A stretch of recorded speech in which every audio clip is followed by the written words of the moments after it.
Jumpa lagi dari TV. Oke, ini laptop yang sekilas kelihatannya biasa aja. Tapi sebenarnya ini adalah laptop yang siap dijadikan sebagai kuda beban.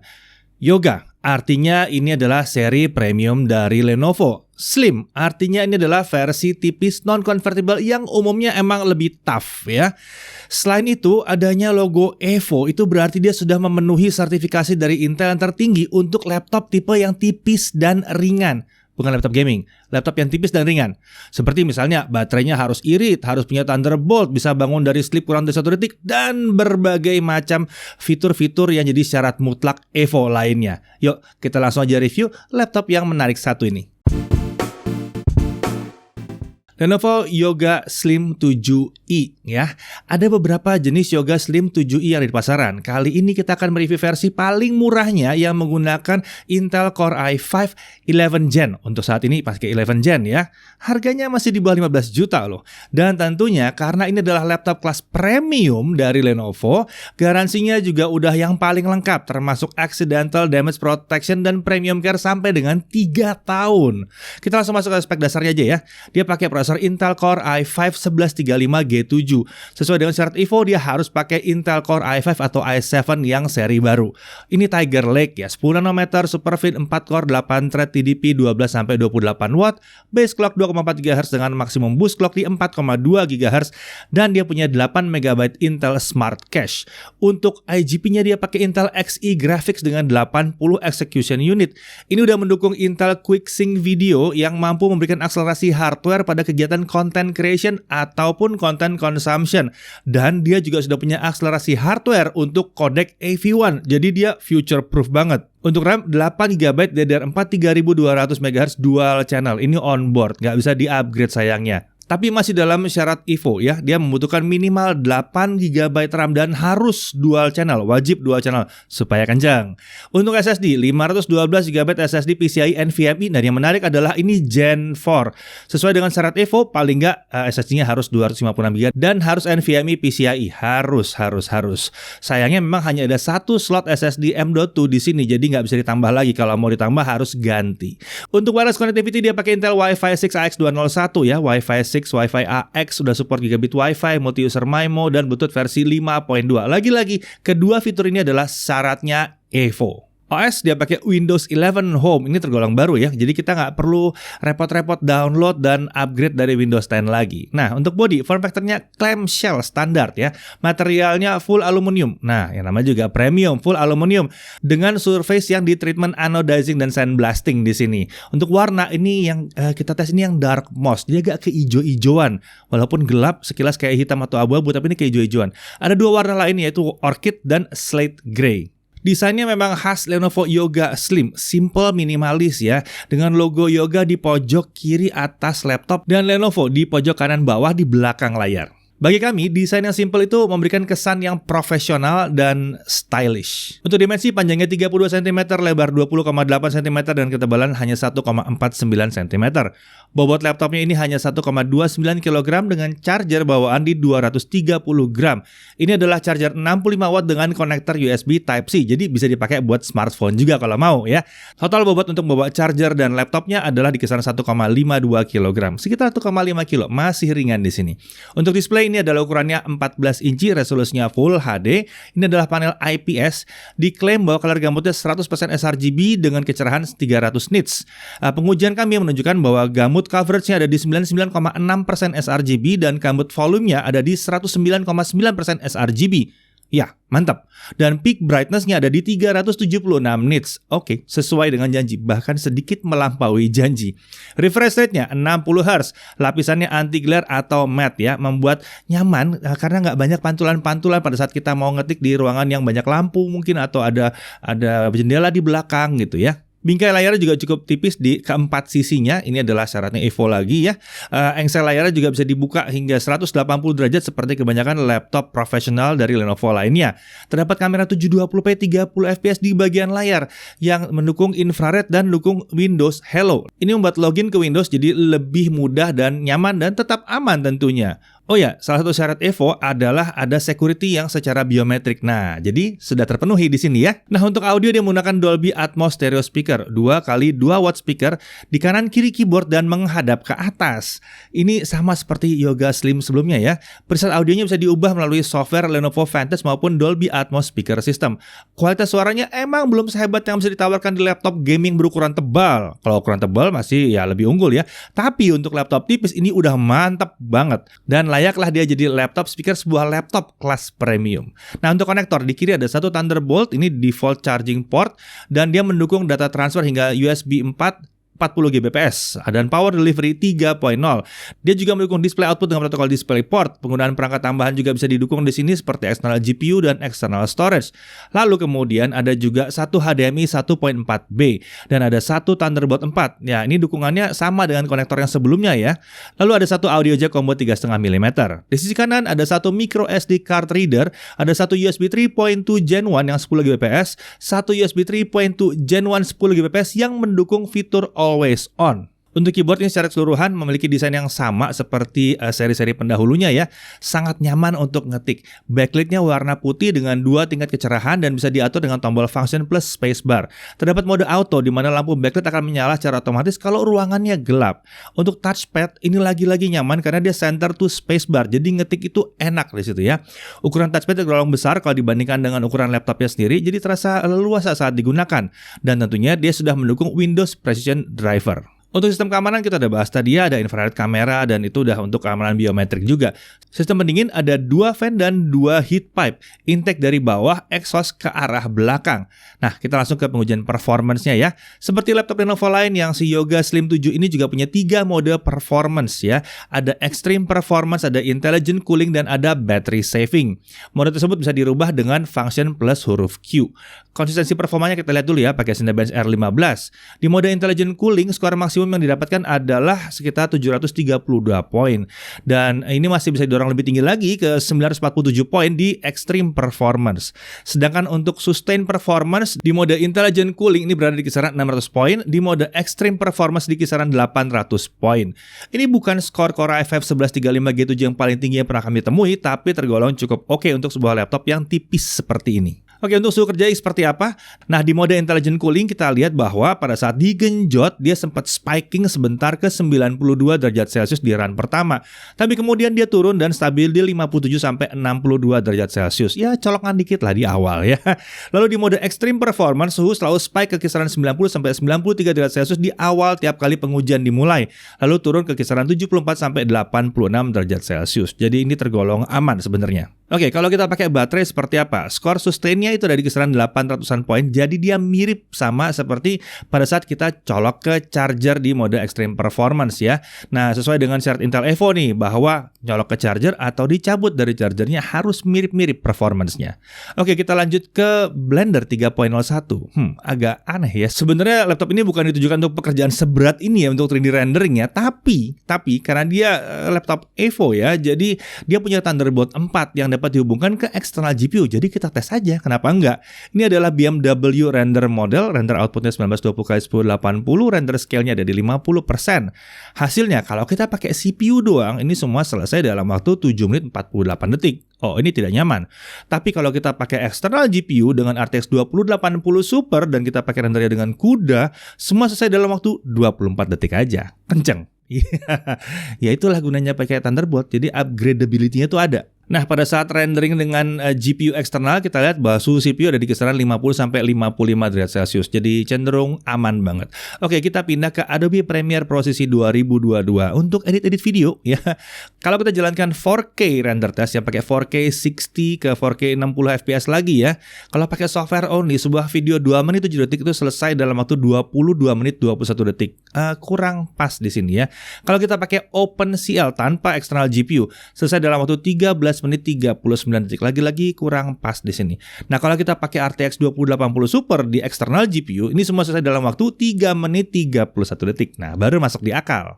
Oke, mari kita lihat kalau full HD render test seperti apa. Software only 7 menit 17 detik. Kalau kita pakai OpenCL, kita dapat 7 menit 9 detik. Sedikit lebih baik doang ya. Dan kalau kita pakai external GPU yang RTX 2080 Super, 1 menit 11 detik aja. Jadi terlihat ya di sini ya, kalau pakai Premiere sepertinya akan lebih baik 1080p 30 kalau kalian tidak punya eksternal GPU. Nah, untuk suhu kerja pada saat rendering Full HD tanpa eGPU, jadi pakai semuanya internal aja, CPU ada di kisaran 58 sampai 62 derajat Celcius dan sempat sekali-sekali spike ke 80 derajat Celcius di awal render. Ini tergolong adem sih. Oke, kita lanjut ke software video editing yang gratis, DaVinci Resolve versi 17.2. Kalau kita tes 4K render test dulu ya, tanpa eGPU, tanpa eksternal GPU, semua selesai dalam waktu 29 menit 9 detik. Ini video 2 menit ya, jadi agak berat kayaknya ya. Kalau kita pakai eGPU, eksternal GPU, semua selesai dalam waktu 7 menit 37 detik. Wah, udah lumayan. Nah, tapi kalau untuk 1080p 60 fps tanpa eGPU, video 2 menit 7 detik selesai dalam waktu 7 menit saja. Sementara kalau kita pakai eksternal GPU, ini semua selesai dalam waktu 2 menit 25 detik. Lagi-lagi kelihatannya kalau tanpa eksternal GPU mendingan ngedit di 1080p 60 atau 30 aja. Nah, untuk suhu kerjanya bagaimana saat kita render video Full HD tanpa eGPU, suhu CPU ada di kisaran 60 derajat Celcius. Sempat spike ke 80 derajat Celcius di proses awal render, tapi terus balik lagi normal. Oke, kita lanjut ke gaming test. Kita gaming dengan integrated graphics dulu gimana? Ya, CSGO 1080p low 80 sampai 100 fps. Masih bisa diajak main ya, casual playing kali ya di sini ya. Dota 2 1080p fastest screen render ada di 100%, masih bisa 56 sampai 70 frame per second. Lagi-lagi cukup lumayan. Kemudian eFootball PES 2021 1080p low kita masih bisa dapat di kisaran 55 sampai 60 fps. Lagi-lagi udah cukup oke. GTA 5 1080p settingannya di normal aja. Masih bisa 30 sampai 45 fps. Asik juga nih ya, ini game open world ya. Lalu Valorant 1080p low masih bisa dapat 80 sampai 110 fps. Ingat ini tanpa VGA tambahan ya. Kemudian Genshin Impact versi 2.5 1080p lowest kita masih dapat 60 fps. Kadang-kadang dia drop ke 55 kalau pada saat banyak efek visual, tapi pada dasarnya ini rata di 60 sih. Nah, suhu kerja saat mainkan Genshin Impact 30 menit ini, CPU-nya ada di kisaran 58 sampai 62 derajat Celcius. Sesekali dia spike ke 66 derajat Celcius, tapi ya ini cenderung adem sih. Oke, bagaimana suhu permukaannya? Kita lihat area palm rest ada di kisaran 28 sampai 30 derajat Celcius. Seluruh area keyboard ini terlihat berada di bawah 40 derajat Celcius dengan titik terpanas ada di dekat huruf Y yang mencapai sekitar 39 derajat Celcius. Nah, sekarang mari kita iseng nyoba gaming dengan eGPU. Yang tadi ya, RTX 2080 Super. Cyberpunk 2077, agak nekat sini ya. 1080p medium, ray tracing medium, DLSS off, crowd density-nya taruh di medium aja. Masih bisa dapat 30 sampai 40 fps. Lumayan. Lalu Assassin's Creed Valhalla 1080p medium masih bisa dapat 60 sampai 65 fps. Ya lumayan kalau ada eksternal GPU jadinya ya. Oke, kita lanjut ke storage test. Ya, untuk pengujian yang satu ini emang cukup ajaib ya. Kecepatan bacanya ada di 6630 Mbps dengan kecepatan tulis SSD-nya di 4895 Mbps. Kecepatan baca dan tulisnya sangat cepat dan ya wajar sebetulnya mengingat ini adalah SSD PCIe Gen 4. Bahkan beberapa laptop gaming pun belum tentu punya kecepatan SSD setinggi ini. Mantap. Lalu kita lanjut ke pengujian baterai. Ini adalah baterai dengan kapasitas 60 Wh. Kita tes di mode intelligent cooling dan hasilnya video playback 1080p itu bisa selesai dalam waktu 16 jam 45 menit, nyaris 17 jam. Ini adalah hasil yang tergolong sangat baik dan ya tentunya ini sudah memenuhi persyaratan Intel Evo ya. Nah, untuk charging, ada dua opsi charging di software Lenovo Vantage. Yang pertama adalah rapid charging. Ini meningkatkan kecepatan charging pada laptop ya. Kemudian ada conservative mode. Ini menjaga agar baterai ada di kisaran 55-60%. Nah, ini diklaim bisa memperpanjang umur baterai. Dan ini yang cocoknya kalau misalnya kalian laptopnya stasioner, nggak dibawa-bawa, nyolok terus. Nah, pakai yang ini, conservative mode. Oke, kita tes dulu kalau rapid chargingnya kita tidak hidupkan, tapi kita ngisi penuh sampai 100%. Jadi 30 menit pertama terisi 29%. Ini setara dengan video playback 4 jam 40 menit sesuai dengan standar Evo. Lalu untuk penuh dia butuh waktu 2 jam 40 menit. Agak sedikit lama karena target yang kita harapkan adalah 2 jam untuk normal ya. Tapi 2 jam 40 menit masih cukup oke. Sebentar, dia masih punya rapid charge kan? Nah, kalau rapid charge-nya hidup, 30 menit pertama 42% terisi. Jadi bisa nonton video 7 jam 30 menit.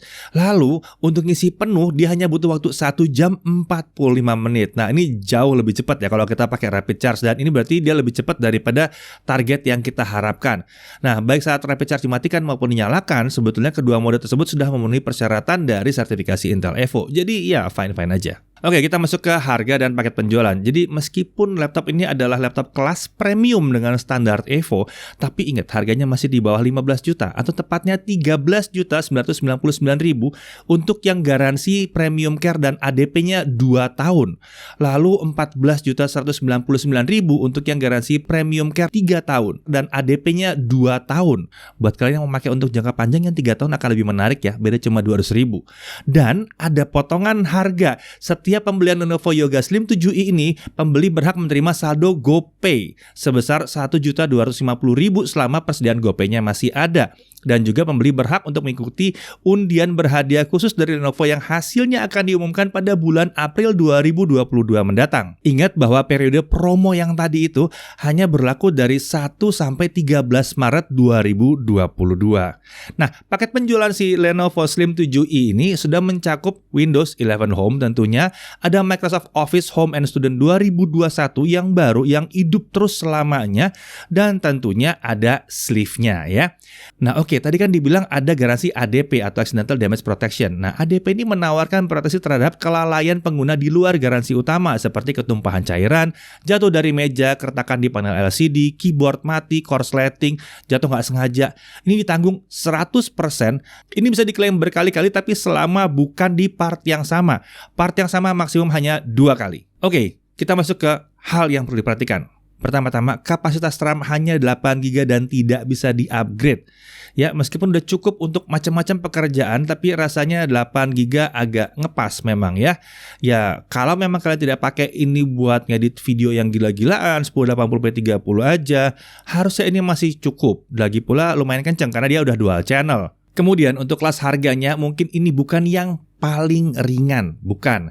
Tapi ya mengingat konstruksinya yang full aluminium gini, yang kokoh begini ya nggak terlalu masalah ya, beda-beda 100-200 gram. Oke, dari poin yang menarik, dia adalah Intel Evo Platform. Ya, jadi prosesornya udah pakai Intel Core i5 seri 11 yang 4 core 8 thread, cukup kencang untuk berbagai macam pekerjaan. Integrated grafiknya juga udah kencang, bahkan Valorant, Dota 2, Genshin Impact masih oke banget di sini. Akselerasi QSV dan AV1 yang future proof udah ada di sini, bodinya tipis ya. Kemudian konektornya lengkap banget walaupun dia tipis. Masih ada HDMI besar dan ada full size USB juga 2 biji di sini. SSD-nya PCIe Gen 4 yang kencang banget dengan ukuran 512GB. Layar udah 100% sRGB beneran. Baterainya irit banget, suhu kerjanya juga nyaman. Kualitas audio dari speakernya kelas premium, ini lantang dan jernih. Pengamanan biometriknya udah dukung Windows Hello. Bonus Office Home and Studio-nya udah ada di sini. Garansi ADP dan Premium Care udah ada juga di sini, khas Lenovo. Dan dia punya konektor Thunderbolt. Seperti prediksi kami sejak di awal ya, laptop ini emang siap dijadikan kuda beban untuk beragam pekerjaan, terutama untuk para road warrior nih. Tanpa tambahan eksternal GPU, laptop ini emang bukan yang paling cocok sih untuk pekerjaan desain atau content creation yang berat-berat banget, kayak video 4K 60 atau 3D rendering.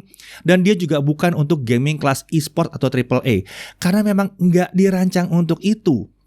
Tapi ini adalah laptop untuk pekerjaan sehari-hari yang bisa diandalkan untuk kerja tanpa colokan listrik karena udah punya sertifikasi Evo yang memastikan baterainya irit, performanya tinggi, fiturnya pun super lengkap. Untuk video editing 1080p 30fps masih mumpuni. Untuk editing foto masih oke banget karena layarnya juga mantap di sini. Dan yang paling penting, laptop ini mudah dibawa kemana-mana karena ukuran yang ringkas dan bobot yang ringan. Didukung dengan garansi ADP, membuat laptop premium terjangkau ini cocok untuk dipakai para pekerja dan mahasiswa dalam jangka waktu yang cukup panjang. Saya Deddy Irfan, Jakarta TV.